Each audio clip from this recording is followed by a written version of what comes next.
Hey everybody, we are teaching an old dog new tricks today. Alliance RV, really known only for fifth wheels, is finally cracking into the travel trailer market, and they are bringing a lot of their big fifth wheel features here. I was granted special early access to see some of the very first prototypes of these rolling off the line, and we are going to need your input and your feedback today. Let them know where they nail it, where they fail it, how they can improve, and how they're doing. Stay tuned because there's a lot of fun stuff in store for you today.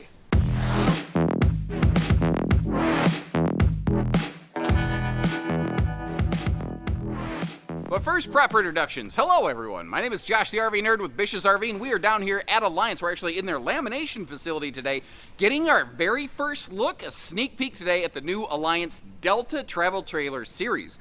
And they are, like the floor plan that you're going to see today is certainly nothing new. It's the way that they've executed it that I think really, this dog's gonna hunt. They brought so many of their big fifth wheel features from like Avenue and Paradigm down into a little travel trailer. I think that this is a brand that might really turn some heads. So really starting right from the top, how about standard 50 amp service with dual air conditioners also standard on these, and they're using the same Coleman Mach Q series airs they use on their big fifth wheels. And if you don't know what that means that if you only have 30 amp service, you can still run both air conditioners on these, which is something a by default factory travel trailer just does not do. They're a little bit taller inside, they're carpetless, they're ventless, they hid the heat vents best they could to keep everything out of the way, and there are so many user-friendly function features on this, like the way that they just went galorage with the storage is fantastic in here. We have a true queen bed, no shorty McShort pants, where the bed goblin union's gonna nibble on your toes. Goodyear tires, enclosed radiant barrier underbelly, forced air, heated, all that good stuff you want for a comfortable hot, cold climate camper. But there's some other things that I just didn't expect to find on this RV.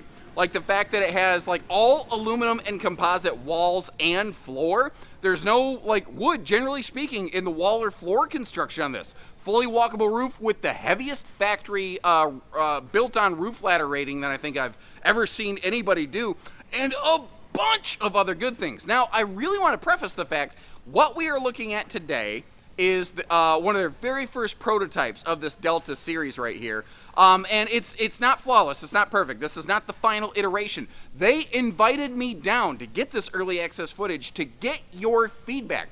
Let them know what they're doing right, let them know what they could change and improve on, and anything and everything you're willing to offer. Now, over time, I'll have pricing available for these, but at the time of this recording, this is new, it's not finalized, I don't have pricing, so kind of keep that in mind, but keep that feedback coming as we go through here today. Now, once again, and I cannot state this enough, I'm no bones about it. This is not an earth-shatteringly original floor plan. It's the way that they've appointed and executed it. I think you're going to see that's where the originality and the DNA of what is Alliance RV kind of comes out there. And I think one of the best ways to kind of showcase that is they're doing something here I've seen customers request for years. First of all, how about standard 50 amp service? But they're not the only ones to do that. But standard double air conditioner, now that is something I've not seen someone do before. These are both the Coleman Mach Q series air conditioners, which are shockingly quiet, like way quieter than I would have thought. Can you hear some air moving? Yes, of course, but not aggressively so. Now you might notice how you have a non-ducted air conditioner up here in the bedroom. Alliance has maintained their like big Paradigm DNA, and they wanted to put the central air conditioner back here so that they could make sure they get good central air conditioning back to the bathroom area, so that every room in this RV is going to cool very nicely. Everything is going to be very comfortable. Now, I would ask you for some first impressions here as we go around. What do you think about the general look and decor as we go? Now, I'll go first. My 2 cents, it's a very safe, very neutral, very natural wood tone warm decor, which I don't hate by any means. This is absolutely the kind of decor, though, that very much lends itself to some dressing up and some personalization. So if you go grabbing like a throw blanket or some pillows or whatnot, it's going to look very color popped very fast. And look at the windows. Notice how all the windows in the slide are the same size. They're all the same height. Everything matches up very nicely. Notice how you've got switches built right into the slide for the lights above you that you can reach from your seat without having to get up, because This has a taller ceiling than the average bear. We're 6'9" tall. It's not 6.5 foot tall with a vault. Taller ceiling means taller slide, bigger windows, bigger storage, bigger shower, more room in the bunks for bunk models. There's a whole cascade effect of awesome sauce that goes with it. We are carpetless and ventless, pet friendly, and easy cleaning down here. Those are heat massage recliners with USB plugs, although it's not the RV manufacturers, it's the furniture suppliers. They build the USB plug on the inside of your thigh where you're going to bust it. I wish they would put it up here or something. I don't know, just in a better spot than what it is. But again, look at the windows. Notice how you don't see any boxy lambrequins and valances and all that stuff. Like, you only see the valances on top. You don't see all the stuff around the side. You don't see strings. Those are all going to be some blackout roller shades in here that I think are they're going to blot out the sun. And as we look over toward the entertainment center, one thing you're not going to see, whether I look down or I look up, you don't see like a stereo head unit, because what they've done here is that you basically just Bluetooth to the RV's sound system. And you're not going to see like outside speakers drilled into the side walls of the wall, giving you extra leak points and more wiring. They're not mounted up super high, you know. Now, remember, the TV looks rather high, and it could be maybe a little bit lower, but the ceiling is taller, and that allowed them some extra storage up here. We're going to open all this storage in just a minute. Across from Boardwalk and Park Place, you get to see the blinding reflection of the lights coming off my 5 head, because my hairlines were seated up. It's no longer a 4 head. The TV up here, and when you kick back in the theater seat, pretty good. It is a little high. I don't think it's terrible. Entry door does have a full window. It is shade prepped. It doesn't actually have a shade in it, which is one of my very few personal criticisms for this RV.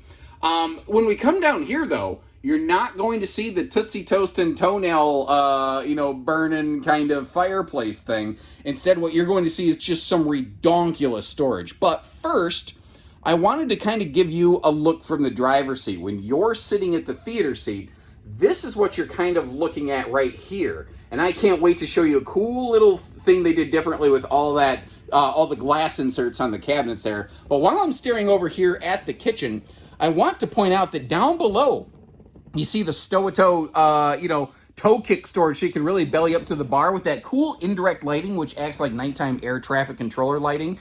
Down in there is actually where some of your heat vents are located as well, which helps keep everything up out of the floor so you don't have a skittle collector down here.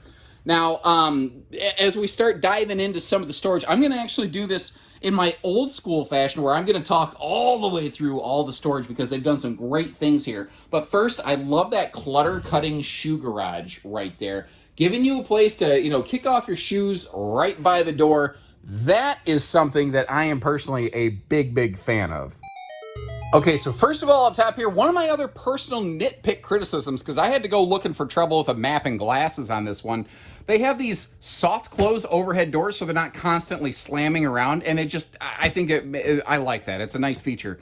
But you do have to hold the overhead cabinet doors open, especially with this being a taller RV. I guess you can still make it clack if you really just drop it. But hey, we're learning stuff today. My point is, I would like some kind of struts or holdback or something to keep that thing open. You've got some what I call pantry-tainment pockets, where you got storage going on behind the TV, which is kind of cool in case you want to keep your contraband in there. But this down here, I love this. It does mean that we don't have an electric space heating fireplace, but instead we have this, like, I consider this the pantry. The pantry slides open to you, but I'm going to call it an appliantry, because it's an appliance pantry. If you notice, you've got household outlets back there. You could have things like an air fryer, toaster, I don't know, something over here that slides open to you when you need it, or you just don't use that, and instead you just use all the maximum storage that comes out to you for easy access. Now down below that, it looks a little funny that there's a shelf right there, but remember there's a shoe garage under it.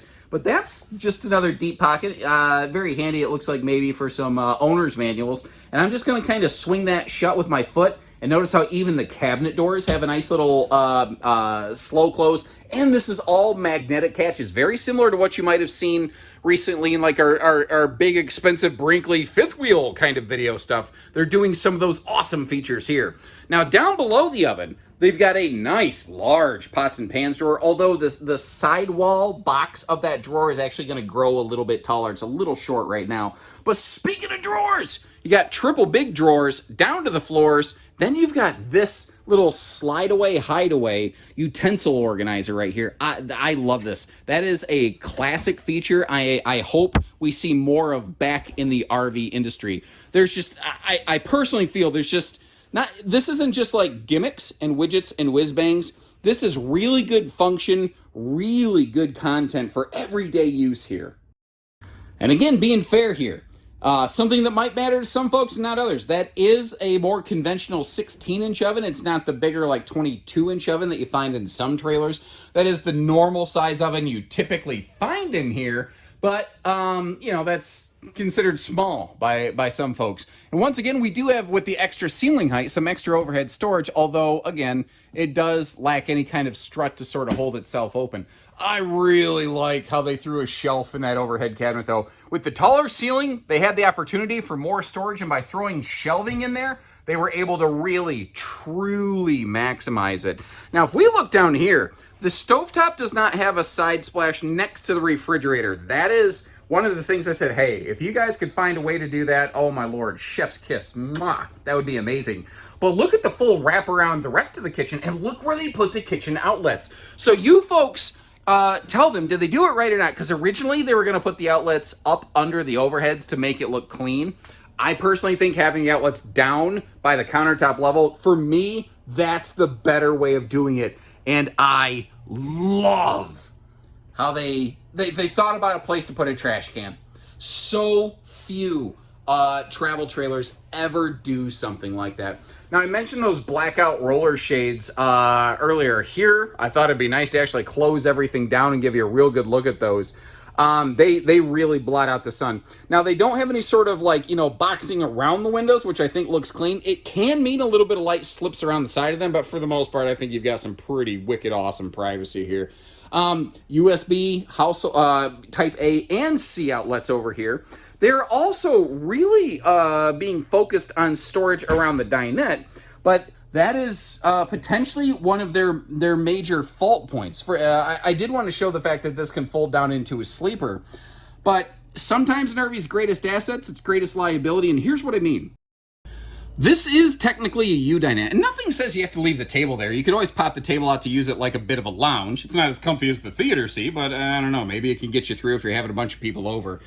But it's only as wide as a conventional two-bench dinette. What they did here is they built in the extra rear bench to provide maximum outside storage. One of their goals is to be able to provide something like 71 cubic foot of like total outside storage at least on every single one of these Delta travel trailers.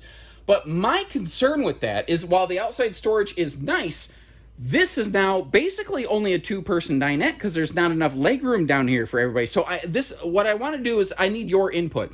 What is more important, the extra outside storage on the face of the slide that we'll get to see when we walk around the outside of the RV, or having more space to actually sit more people over here? Which one is more important in your view? Because I have an opinion, but I'm not the one buying this. You might be, so your opinion, I think, matters a whole lot more.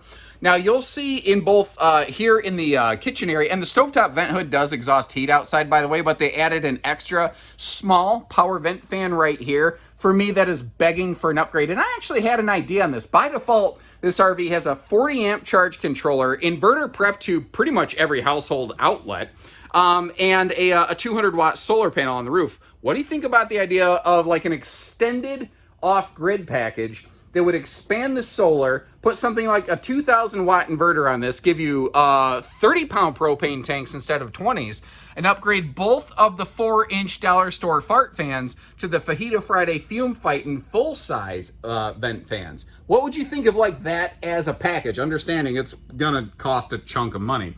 Now, we already talked about the standard second air on these. That is a 60 by 80 True Queen bed, which is really, really nice. And this floor plan does not have a second entry door directly into the bedroom bedroom over here. They maximize that big breeze window. The bunkhouse sister to this, which is basically the same living room, same bedroom, it will have a bedroom door so that if the kids are sleeping back by the bunks, if you're opening and closing that door, you're not potentially waking up the kids. Now, with their front end design, they were able to kind of push the boxy construction of the pass-through back a little bit. It's still, a lot of RVs with a front walk-around bed are not like full, true walk-around beds anymore, but they are trying to get close. Both sides of the bed are going to have household and USB outlets. They've got all kinds of individual and just big flood loading lights. Like, this lightens and brightens up nice, which is really handy considering this is the smallest, room in the camper. I guess second next to the bathroom. Now, a dresser drawer on both sides of the bed are very nice, but they realized they had some extra space left over when they built their side stand, so hidden under that epoxy top is basically like a little personal storage space. I don't think it'd be too awful hard to maybe finagle some kind of lock on that. What do you think about the idea of that having some kind of strut or stand or something to hold itself open? I wouldn't be opposed to that. Now, there's always a debate. People say, I need hanging space, or I don't need hanging space. I'm not bringing hanging clothes with me. I need dresser space. So what they did here with their bed storage is they gave you dealer's choice.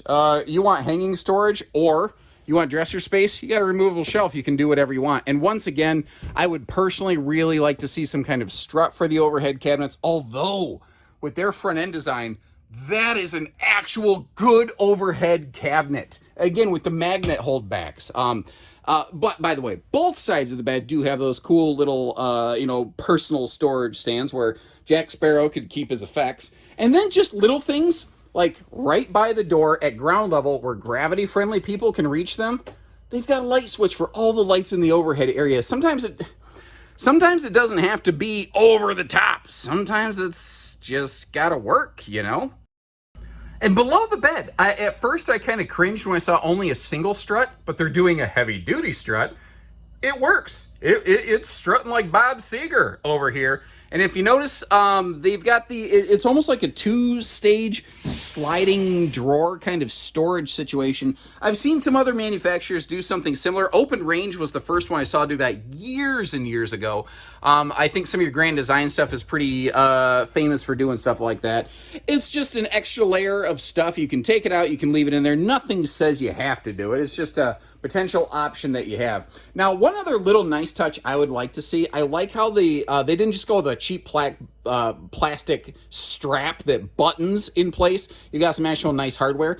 I'd almost like to see something of that over on the inside of the door so that if you do happen to be fighting a fitted sheet and folding laundry aggressively up there, and let's say you do have a guest over and you're still engaging in such activities, well then you have the option for some privacy. Now, as I spin you around like a record, baby, one thing I want to point out is you have a choice between, I think, the standard theater seat and the optional trifold hide-a-bed. Which one would you go with and why? Like, which one should be the default? Which one should be the option? Be kind of curious to know what you think there. I think we've pretty much already killed most of the living area here, but just to kind of help complete the visual, kind of over from the dinette's point of view, I like the coat rack right by the door. That's simple, smart, functional. And just like I've been doing in the kitchen, I'm going to actually take the time to really pour through all the storage and details here in the bathroom because I think they did an excellent job. But first of all, one of the most important things, how bazooka butt friendly is this toilet area? And that's the definition of fairly fluffy friendly right there, ladies and gentlemen. Notice how they even kind of angled that toilet just a little bit so that you really have maximum like hip, shoulder, elbow room. And they went with, I think that's a 30 by 36 large rectangular shower. And with the taller ceiling, you will see that I am one happy nerd, especially that giant skylight. No headroom issues here. I'm a little over 6 foot, by the way. I'm not the world's biggest fan of open-face bathroom storage, but I can tolerate it when it's narrow like this and used for things like towels. It will keep the towels in there. They won't tend to fall around. You've got the, the ventilation window back here. You do have the smaller vent fan again in the bathroom, but one of my ideas, again, is like a more expanded off-grid package that may offer a bigger fan, but that's nothing that Alliance is doing currently. Need your input on that. And this is awesome. They put some serious storage in this bathroom. Frankly, I think you could use what we would call a medicine cabinet as a potential linen cabinet. It is big enough and deep enough. I think you could actually keep some towels in there. They did the same backsplash here that they did in the kitchen. And I've got two little nitpicks with this bathroom. That overhead cabinet is so deep, it's kind of dark in there. But I think what I do is I get one of those little stick-on battery-powered lights. I'd slap that under there, and I'd call it macaroni. Huge countertop space in this bathroom. I love that. And they went with a bigger sink. So many manufacturers build this with a small sink. And I don't have big, giant Superman hands or anything like that, but you can see that there is room for adult-friendly hands in there. My other little nitpick is I almost would like that shelf to not be there to give me wastebasket space even in the bathroom, especially when they gave us some serious storage drawer space over there. Because there's no camp kitchen buried under this thing, they could actually really give us good space in there. I like it. I like it a lot. But this RV does have one potentially significant Achilles heel for some folks. Just because it's not always positive doesn't mean I won't include it in my videos. With the slide closed in road mode, you can obviously get to the bathroom from the entry door because you saw the door and I'm in the bathroom right now. So that's not a problem. We're very potty stop friendly. We can get to the kitchen. So this is very travel stop friendly. We can get to the sink, the drawers. They nailed that. The catch-22 on this floor plan is that without opening the slide at least a little bit, you are going to lose the bedroom. And I hope you appreciate how we still take the time to showcase things like this, knowing that that might be the reason you don't buy this RV, but maybe you've learned that there's a good place that you might choose to do your business with, because we're going to help you find your second camper the first time, you know? But I almost forgot. I'm sorry. I said we were going to talk about a cool thing with these glass inserts. First of all, I think sometimes just a flat wood insert, it gets to be a lot. It's nice to break it up, but I like the fact that they went with like something other than just a flat wood insert, but not clear and transparent. So like you can't see whatever's inside the cabinets with this door closed. But what's really smart is they didn't just use glass. It's plexi. It's just a thick black plexiglass that, again, you can't see through. Like, now you see it, now you don't kind of situation. So if you got all kinds of cabinet disarray, or you got yourself like a nice liquor cabinet, you don't want Uncle Gary getting up in there and drinking all the good stuff, he can keep with the Pabst Blue ribbon outside or something like that. Pull tabs and salt. That's old school. But, you get the idea. It's a nice little touch. You can tell someone's been doing some actual camping and really, really taking in a lot of customer feedback when they put this together. All right, so I asked you this inside, first impression of the interior. I'm going to ask you the same thing on the outside. First impression of the general look of this thing. First of all, pardon me, I'm literally choking on, I think, lamination dust in here. I'm sure that's not cancer causing anyway. The nose cap. I like it. It's just got a good look to it. And you notice they went a little more blunt profile on the front. It's not super duper like bullet nose, but that really helps them in the bedroom. And it's what gives you more living space because they can basically cheat the bedroom forward. Now, looking at the towing specs on this, I think this one can qualify as half-ton towable for late model tow package half-tons. And if you notice too, they were really sensitive about making sure that they had a respectable cargo carrying capacity. That is something I've noticed so many manufacturers really struggling with. It's like half the time you can't even put water in the tanks, or you can't even really load cargo. And when you've got a fifth wheel style drop frame front storage compartment like this, you're going to put cargo in it, and you're going to need enough carrying capacity to do that. Now, right up top, you see how it has that kind of like self-slotting built-in picnic table kind of thing. I love manufacturers that do that, but you're going to see that they did even the picnic table different from how other people do a picnic table. And if you look at this, it's almost got a left to right, like double convenience center in the front pass-through.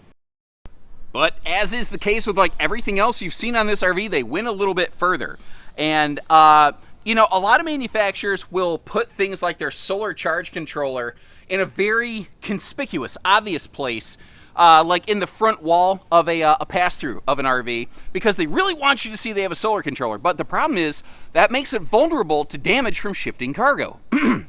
Well, Alliance doesn't want you to bring this thing in for service, so some very sensitive system things like that, or easy access to your water pump, they put behind that hidden kind of drop-down access compartment, which is something they do in their fifth wheels all day. Now, this is also very, very cool. If you look up here, it almost looks like that you would expect there to be a coax cable thing in there. That is a switch for your slide out control. You can stand outside and you can physically line of sight your slide out to make sure that you're not going to like hit a tree, hit a post, hit the neighbor's camper or something like that, you know. You can literally be outside and do that. And on the other side of the RV, there's the same kind of switch for the awning. Now, it's a three-way switch. You can operate those things from the inside switch panel, but you can now also operate them from ground level outside without needing to go Bluetooth beep boop fancy on your phone or something like that. And this down, like you've seen these before, right? This is a sprayer port. You've seen sprayer ports in RVs 100 times, but you haven't seen them like this. This right here is a hot-cold mixer valve, which feeds your hot-cold water to every outside sprayer that you're going to find on this RV. So basically, it's one set of valves to rule them all. On the other side of the RV, you'll see another one of those sprayers. Like some of these floor plans are going to have like 3 of those things. You can actually have hot-cold water in your sprayer instead of cold water only, which is what those things normally do. I thought that was just a simple, brilliant improvement that they put on here. Now remember, we saw that picnic table, but I told you even that they've kicked up a notch like Emeril Lagasse. Bam! They didn't go with the 2-foot by 4-foot table that like everybody goes with. If you go to like a store, you're probably going to find like a 6-foot folding table, and that's exactly what you're getting right here. A real adult-sized family gather-round serving station portable picnic table where you don't have to worry about sewer hose Sally slopping her sewer hose across the public picnic table. Now you have your own that you get to bring with you, which is awful darn nice. Now, circling back to these things, remember how I talked about you've got an awning switch right outside, right next to the awning, where you could stand right here, open and close the awning. You don't got to, go up and down the stairs, get in and out of the RV. Everything right there is simple and easy. You've got a double set of United States Bs. You got USB plugs type A and C over here. And remember, you do have hot and cold water. And they even gave you like a hose and like, coax cord feed port out here. So if you wanted to bring a TV outside, that is something you can do. And speaking of that awning, they went big on the awning coverage. Now I'm shooting from the hip here and I'm eyeballing it, but I think that is about a 21-foot awning. That is some serious patio space right here. Now I try to be fair and I try to show good with bad. And I have a couple points of personal concern over here. Less, I think, concerning here on the couples model versus the family bunk model that we'll get to see later in a separate video, mind you. But our water heater and our furnace exhaust points are out here under the awning on the camp side of the RV. The furnace doesn't bother me so much because if it's cold enough you're running the furnace, you're probably not outside too awful much anyway. But the water heater you're going to be running all the time. So that does put a hot air exhaust point on the camp side of the RV. I always want to be fair and I always want you to be in the best, most educated position possible to be able to look at one of these things. Now, as you may have noticed, they have that big giant like griddle thing. We're going to look at that in more detail in a minute. But to feed that sucker, you of course have a propane cooker hooker. And they're doing the same things down here they do on their bigger units, like enclosed, forced air heated, radiant barrier, all that good stuff to give you a really good weather package, including building on the extra structural elements onto the chassis so that you don't have things like an axle hanger failure or something like that. 87 mile an hour rated, American-made Goodyear Endurance radials with TPMS prep on these. Very easy to slap on a TPMS unit. And what do you think about this? Every single Delta model from Alliance is going to have this big, like 21-inch. It's actually a combo griddle. Now, not every single model is going to have a full camp kitchen, but they're finding a way to put this full-size big cooker in every single thing. And I see some people prefer a grill. Some people prefer a griddle. You can do both. You can do your main dishes, your side dishes, anything you want. And frankly, the way this RV's looking is making me hungry because it's a bit of a snack. Anyway, moving on. The, again, big patio awning space here. And notice how it very clearly covers the entry door. So on a rainy day, you can come in and out of the RV and not get spritzed in the face. The ladder, even the ladder is different on this. This big heavy-duty ladder, first of all, they went 18 inches wide because that is the standard width for things like bathroom towel hangers. So if you want to air out your beach towels or something like that, you've got a perfect place to do it. The other thing with that bigger ladder is they went with heavier duty mounts. And that ladder is rated for 300 pounds as compared to the 250-pound rating of most factory ladders. Alliance did not have to exceed that rating. They chose to do so. Now, looking up top here, there is a roof attic vent, by the way, to exhaust the heat from the roof construction out of the RV, but can't really see that in my footage. You see, by default, we've got a 200-watt factory solar panel that goes with a 40-amp charge controller, and you can build this system up, Buttercup, to I believe 550 watts or 450 watts, something like that. I'm sorry, the exact number just blanked on me there. But my point is, they use the same wiring gauges on this that they use in a Paradigm and Valor fifth wheel or toy hauler. They're doing all of that right here on their little trailers. You've got the 300-pound rated bike rack on the back here, or accessory hitch. I suppose you'd probably use it potentially as a bike rack. Backing up here, I want to talk about some construction points. Of course, you saw me up there. The roof is fully walkable, but the walls and the floor are all composite. They're not using Luan. They are laminated structure, aluminum framed with Asdel, either on the inside or outside in the case of the walls, or top and bottom, as is the case in the floors. So the structure of this RV is kind of what I call a good bones system, where there's very little that can rot. And how's this for crushing it? So many manufacturers who build this floor plan, this is the point in the video where I take a knee and I look up front and say, yeah, but there's a second set of sewer hookups. Notice how there is not. They plumbed everything together, and whenever physically possible, they will make sure everything exhausts to a single sewer port. We've also got laminated slide walls over here, which are very thump friendly. And what do you think about the slide fascia? They painted it to match the rest of the RV, which is really in line with the rest of the family, with the kind of gray skin that they have at Alliance. But they didn't just go with like black or white trim. I kind of like it. I think it looks good. I love all the big windows. In case you're wondering, yes, you could install some slide awnings on this if you're so inclined. Right now from the factory, though, they're not going to have a lot of options. But behind that U-dinette, I really like how they went very clean, like with the storage here. So you don't have to tear apart the dinette to get to it from inside. I don't know. For me, that just works. There's things on this, again, the floor plan is not necessarily something you've never seen before, but there's things on this RV that I've never seen in a travel trailer ever before this. Now there's a lot to see, a lot to learn. I've tried best I could to really hit on the biggest high points of this one, but this will be something I think if you get the chance, going through it in person, you're going to get to see so many more of those user-friendly function features. And again, at the time this video is debuting, this RV doesn't even exist yet for public consumption. I don't know what the pricing on this is going to be.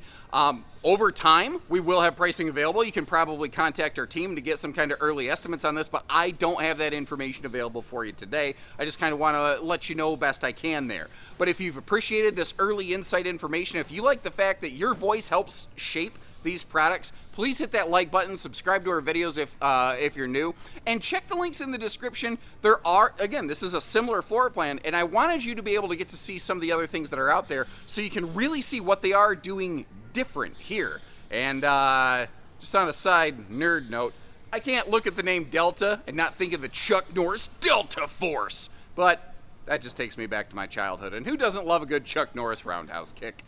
When you're ready, we're ready. We'd love to work with you and earn your business on one of these. Any Alliance store that we have in our organization will be able to assist you on one of these. We have Alliance at like 12 or 13 of our locations. So we've got places all over near your front door that can take care of you. I've talked enough. Thank you so much for tuning in again. Today was fun. I love this new stuff. So take care, stay safe, have fun, and happy camping, everyone.